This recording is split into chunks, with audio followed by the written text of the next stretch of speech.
On our wedding day, my husband's envious mother covertly set fire to the $15,000 wedding gown he bought me as a gift. I collapsed on the ground in disbelief.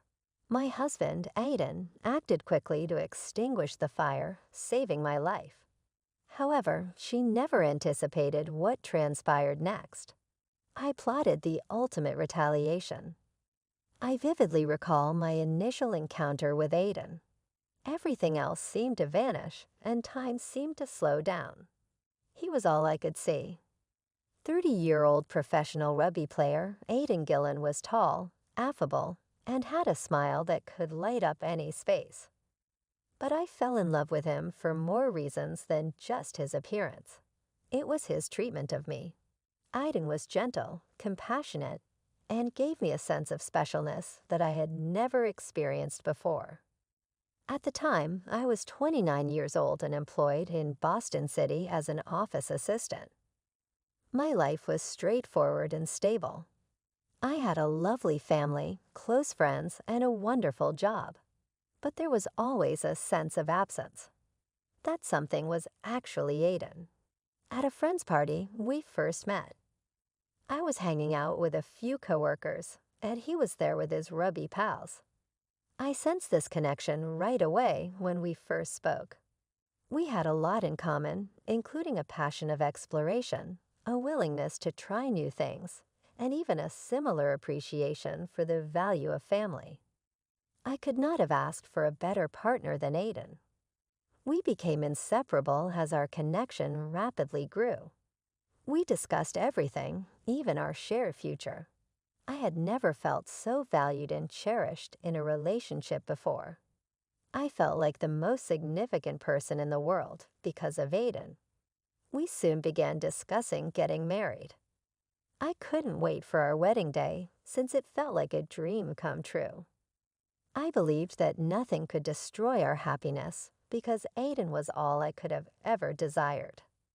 However, there are difficulties in every relationship, and his mother Miriam presented one for us. She had been brought up a couple of times by Aiden. Even though he spoke politely, there was always a tinge of anxiety when he discussed her. Until I met her, I didn't give it any thought. Miriam Gillen was the first person I met in person. She was a strong-willed woman in her early 60s. I was uncomfortable with her icy manner, well-groomed hair, and sharp features. I had a weird chill the moment I saw her. Although she wasn't explicitly impolite, there was something cold, almost critical about her. I was offended that she didn't make me feel welcome. "I'm glad you could finally meet my mother, Taylor," Aiden said, trying to break the awkward silence during our lunch together. But Miriam barely looked at me when she replied, "Nice to meet you." Her tone was flat, and her eyes didn't stay on me for more than a few seconds. The air felt heavy with discomfort, but Aiden kept reassuring me, "Don't worry about her. She's just a little protective." I wanted to believe him, but I couldn't shake the feeling that something was off with her. A few weeks after that tense meeting, Aiden surprised me with an incredible gift, a wedding dress. Not just any dress, though. It was worth $115,000, a luxurious gown that sparkled and shimmered with every movement. When he gave it to me, I felt overwhelmed with joy. It wasn't just the price that made me happy, it was the thought behind it. Aiden knew how much I dreamed of wearing the perfect dress on my wedding day, and he made that dream come true. The moment I saw the dress, I gasped in disbelief. "Oh my gosh, Aiden, this is amazing." My hands trembled as I ran them over the delicate fabric. "I can't believe you did this for me." He smiled warmly and said, "You deserve it, Taylor. I want everything about our wedding to be perfect for you." But I had no idea that this dress would become more than just a symbol of love. It would bring out something darker. When Miriam found out about the dress, the tension between us grew even stronger. I expected her to be happy for us, but instead, her face went cold as stone when she heard how much Aiden had spent on it. "That dress is too much, Aiden," she said tightly, her voice filled with restraint. "You don't need to spoil her with such extravagant things." "Spoil me?" Her words left me stunned. I never thought of the dress as being about spoiling me. For me, it was about feeling special and loved. But Miriam didn't see it that way. Aiden, however, stood firm. "I don't care, Mom. Taylor deserves this. She's my fiancée, and I love her. This is my choice, and I'm standing by it." The more Miriam disapproved, the colder things felt between us. I didn't want to cause any problems, but the tension between us was impossible to ignore. I couldn't help but wonder, why was she so upset about a dress meant to bring me joy? Then came the wedding day. I walked into the venue wearing my $115,000 dress, and all eyes were on me. Guests admired how beautiful I looked, and I felt proud with Aiden by my side. I was ready to start our new life together. As people came up to congratulate me, I happily shared the story behind the dress. "Aiden gave me this beautiful dress," I said, smiling brightly. The compliments poured in, and I truly felt like the luckiest woman in the world. But then, just as everything felt perfect, Miriam approached me. Her expression was hard to read. She gave me a tight hug and whispered in my ear, "Your time is over now." I froze, unsure of what she meant, but there was no time to think. Suddenly, I felt warmth on my back. Before I could react, I realized my dress was on fire. Screams filled the room, and I spun around in panic. Miriam stood nearby, holding a cigarette lighter, her face calm but with a cold smile. My heart raced as I tried to process what was happening. I looked around desperately for Aiden. He was across the room with some friends, but when he saw the flames, his eyes widened in horror. He pushed through the crowd and ran toward me. The fire spread quickly, burning the outer layers of the dress. Aiden reached me just in time and worked to put out the flames using his jacket to smother them. The heat had seared through the fabric, leaving me with minor burns on my arms. My dress was ruined, but I was alive. "I'm fine, Aiden, really," I said, trying to reassure him, though inside I was shaken to my core. I was in shock. What had just happened? How could Miriam do something so awful? The rest of the wedding felt like a blur. I changed into a simple dress, but the sense of betrayal stayed with me. Something was very wrong, but I didn't fully understand it yet. That night, when Aiden and I got home, I overheard him talking to his mother. Miriam was furious, and her words sent chills through me. She wasn't upset about the dress catching fire. No, she was angry that Aiden had put the fire out. "I didn't want to see that expensive dress on her," Miriam shouted. "Why did you even buy her something so extravagant?" In that moment, everything clicked. Miriam's jealousy wasn't just about the dress. She didn't want me to have the spotlight. She didn't want Aiden to love me more than her. I had been so blinded by love that I hadn't seen it sooner. Her coldness, her passive-aggressive comments, it all made sense now. That night, as I lay in bed, I made a decision. I couldn't live like this anymore. I couldn't let her control our lives. Aiden loved me, but it felt like he was trapped in her grasp. I had to take control. That was when I decided to start my journey of taking back my power. Though I knew it wouldn't be easy, this was just the beginning. The days after the wedding were a blur. I kept replaying everything in my mind. The fire, the ruined dress, Miriam's cruel words. It was hard to believe that someone who was supposed to be family could do something so terrible. Aiden, on the other hand, seemed to shrug it all off like it was no big deal. He acted like nothing had happened, and honestly, I didn't know how to feel about that. The tension between us grew. We tried to act normal, but I couldn't ignore the emotional scars Miriam had left behind. The burns on my arms were nothing compared to the hurt inside. Aiden tried to be supportive, but it felt like I was carrying all the emotional weight in our relationship. About a week after the wedding, we were sitting on the couch together. I could tell something was bothering him. He kept glancing nervously between me and his phone. Finally, he spoke up. "Taylor, we need to talk about something." My heart skipped a beat. I already had a feeling about what it was. "Is this about Miriam?" I asked, trying to keep my voice steady. "Yeah, I've been thinking a lot about my mom and how she's been acting," he said quietly. "I know she's upset about the dress, and I just want you to understand. She's not used to sharing me with anyone. It's hard for her." A knot tightened in my stomach. Was he seriously defending her behavior?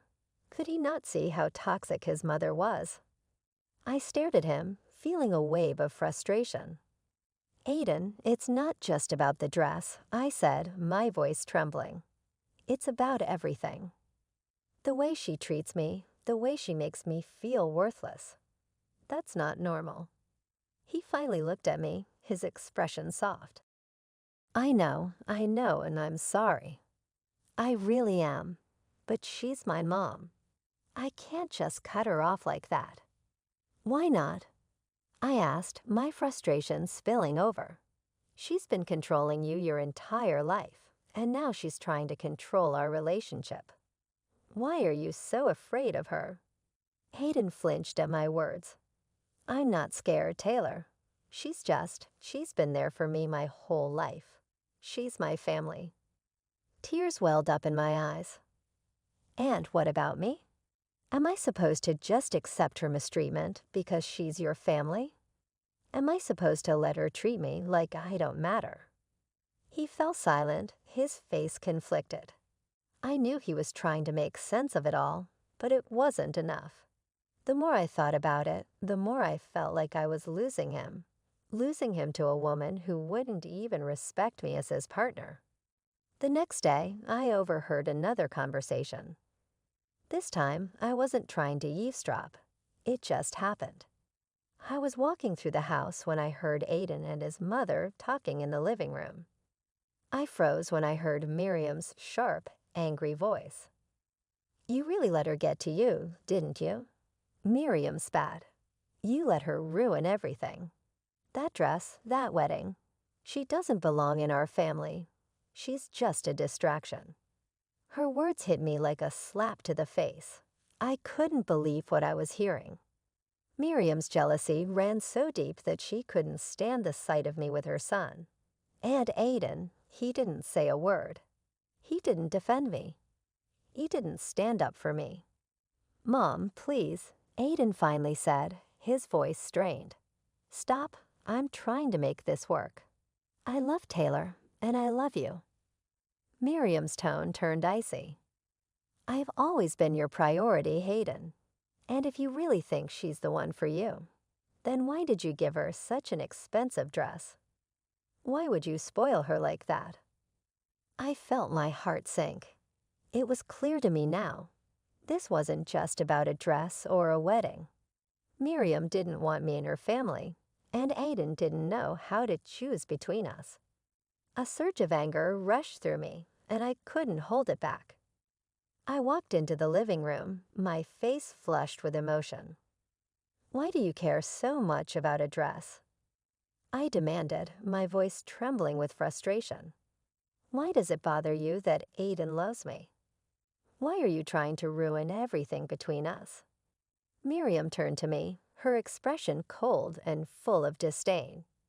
"Because you're a distraction, Taylor. A beautiful, expensive distraction. But you'll never truly be part of this family." Her words hit me like a punch to the chest. How could she say that? How could she treat me like I didn't matter? "Aiden, we need to talk." "I can't keep living like this," I said, my voice shaking. "I can't keep pretending that everything's okay when it's not." But Aiden just looked at me, torn and helpless. "Taylor, please. I'm trying. You don't understand. This is hard for me." I shook my head, feeling the weight of his words. It's hard for you. I thought bitterly, what about me? I couldn't listen anymore. I needed to get away from him, from Miriam, from all of it.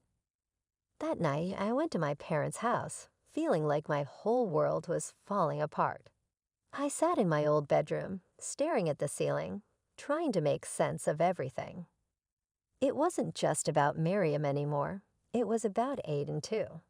I was starting to see the truth. I couldn't be happy with someone who wouldn't stand up for me. I felt like a stranger in my own relationship. That's when I made my decision. I couldn't live this way anymore. I needed to get away from Miriam, from Aiden, and from all the manipulation and control. I decided I needed a divorce, but it wasn't just about leaving. I couldn't walk away without confronting the truth about what Miriam had done. I couldn't let her get away with it. I needed to fight back. It wasn't an easy choice. Deciding to divorce Aiden felt like a heavy weight had been lifted, but it also terrified me. I loved him, truly loved him, but I couldn't ignore the reality anymore. Miriam wasn't just controlling, she was toxic. She had no respect for me, and no matter how much Aiden claimed to love me, he would always choose her over me. The way he couldn't stand up to her, the way he let her destroy our relationship, was something I couldn't ignore anymore. I deserved better, and now I was ready to fight for myself. I spent the next few days at my parents' house, trying to process everything. I felt like I was walking through a thick fog, unable to see clearly. I couldn't stop thinking about the wedding, the fire, and Miriam's cold, calculated words. Her voice echoed in my mind, and every time I replayed the scene, my heart sank all over again. One night, as I lay in bed, an idea came to me. I needed proof, something Aiden couldn't deny, something that would force him to see who his mother really was. The next morning, I grabbed my phone and started going through the footage from the wedding. I had recorded everything, thinking it would be a beautiful memory to look back on, but now I wasn't sure if I'd ever want to revisit those moments again. As I skimmed through the video, my stomach churned. Then I saw it. In the moment Miriam hugged me, whispering those chilling words in my ear, her hand moved toward her pocket. She pulled out a cigarette lighter. My breath caught in my throat. I had noticed it during the chaos, but there it was, clear as day. Miriam had deliberately set my dress on fire.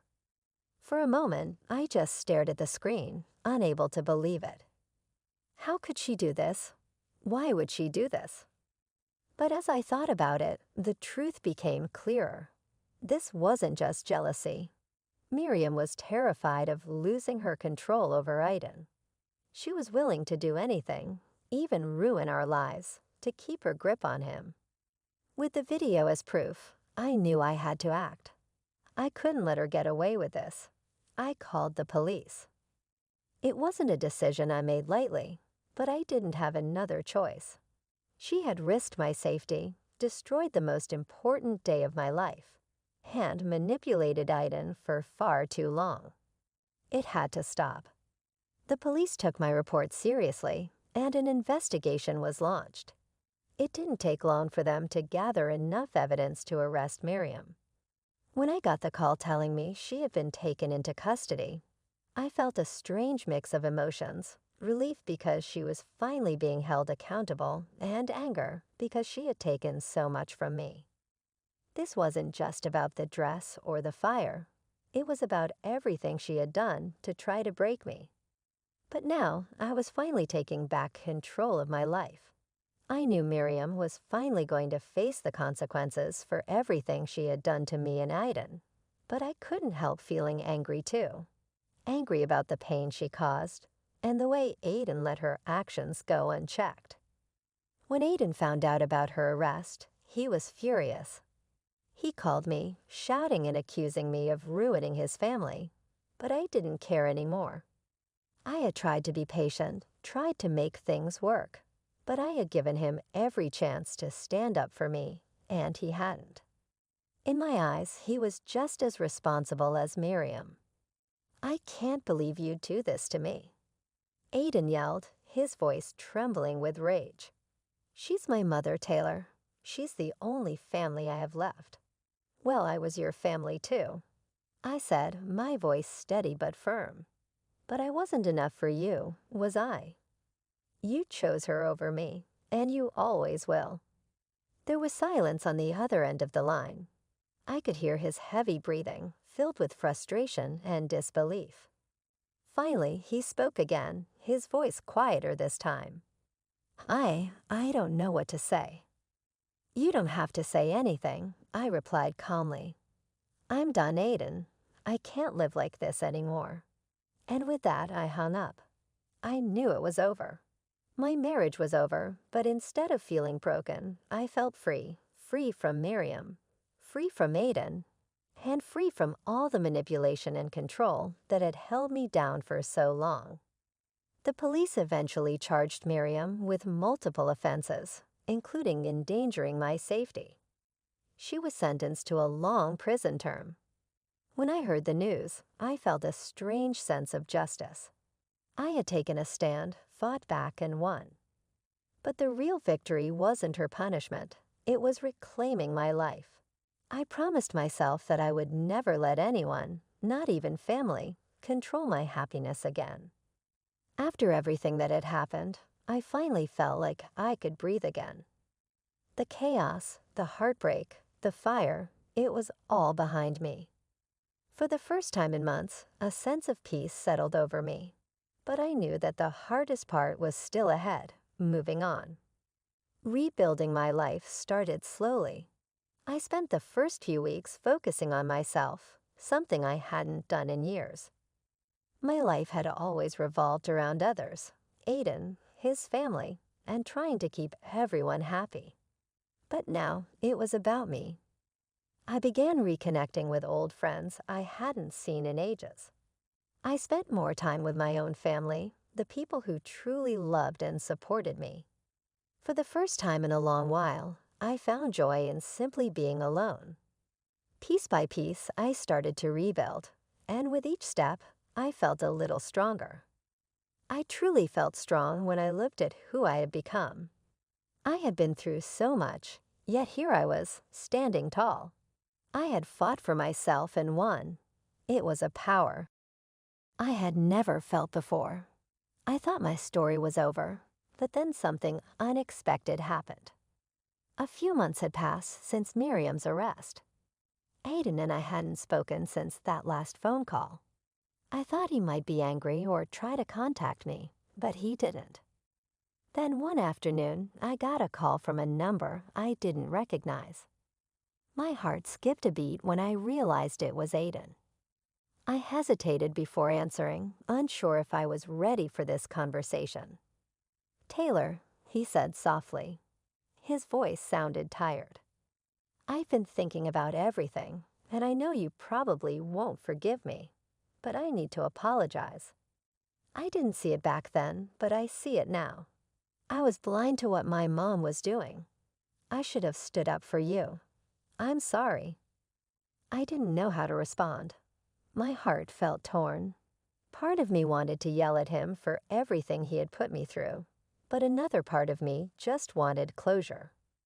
"As I said, I don't know if I can forgive you, Aiden." My voice was steady but passionate. "Even though you had a lot of opportunities, you consistently picked your mother over me. I will not allow that to occur once more. I've moved on." A long pause ensued. On the other end, I could hear him breathing as if he was struggling to find the proper words. Silently, "I understand," he said. "I only want you to be aware of my transformation. I realize now how mistaken I was. I apologize for everything." I felt the weight of his apologies as I closed my eyes, but I knew in my heart that it wasn't sufficient. I was stronger now because he had let me down when I needed him most. I firmly said, "Goodbye, Aiden," in a steady, confident voice. take care of yourself. It was over in an instant. That was the end of that chapter in my life. I had broken away from a life that had been limiting me, from the family that had never welcomed me, and from the man I had once believed I would spend the rest of my life with. Even while life wasn't flawless, it was mine, and that was sufficient. I refused to allow anyone, not even Miriam, to take charge of my life once more. Despite her skill at persuasion, she never recognized the power of a woman willing to stand up for herself. As time passed, I concentrated on my personal fulfillment.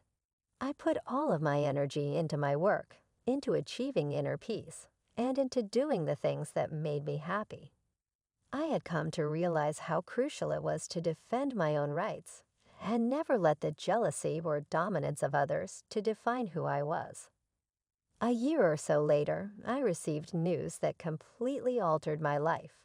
I was expecting a child. It surprised me, but it made me happy in a way I had never experienced before. My destiny was to become a mother. I was committed to bringing up my child in a society that prioritized pleasure, love, and respect. The day I told my parents is still fresh in my mind. I could see the pride in my mother's eyes as her face brightened with happiness upon hearing the news. She was aware of my past struggles and my progress. I had reclaimed my life and was at last creating a future that I wanted. I knew I had made the correct decisions as I sat with my family and the man who had become my true partner, someone who loved and respected me for who I was. Although it will always be a part of my story, my past no longer defined who I was. I had freedom. I was living the life I had always imagined, and I had triumphed in my battle.